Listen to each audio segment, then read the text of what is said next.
America के राष्ट्रपति Donald Trump ने रविवार को यूक्रेन की लीडरशिप की फिर से आलोचना की और आरोप लगाया कि कीव ने रूस के साथ युद्ध जारी रहने के दौरान अमेरिकी समर्थन और उसके प्रयासों के लिए आभार नहीं जताया।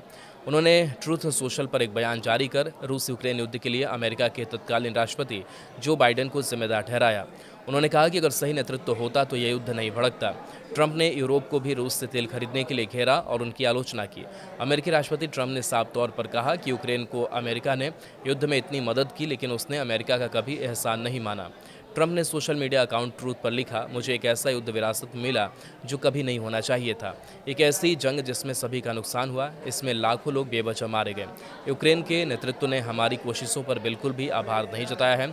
यूरोप लगातार रूस से तेल खरीद रहा है। भगवान उन सभी की आत्मा को शांति थे जो इस युद्ध में मारे गए हैं।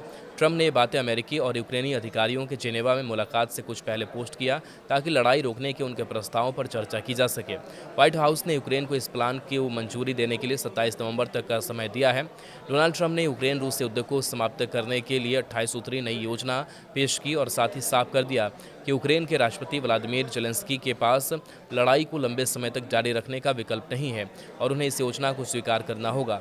रिपोर्ट्स के मुताबिक कीव ड्राफ्ट में बदलाव के लिए जोर दे रहा है, जिसमें कथित तौर पर रूस की कई सबसे मुश्किल मांगों को मान लिया गया है। इस प्रस्ताव के तहत यूक्रेन को विवादित इलाका छोड़ना होगा, अपनी मिलिट्री में भारी कमी करनी होगी और नाटो की मेंबरशिप हमेशा के लिए छोड़नी होगी।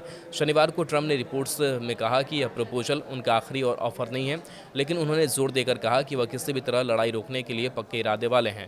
जेलेंस्की ने कहा कि उनका देश संप्रभु अधिकारों की रक्षा और अमेरिकी समर्थन के बीच कठिन विकल्प का सामना कर सकता है। उन्होंने वचन दिया कि उनके लोग हमेशा अपना घर बचाएंगे।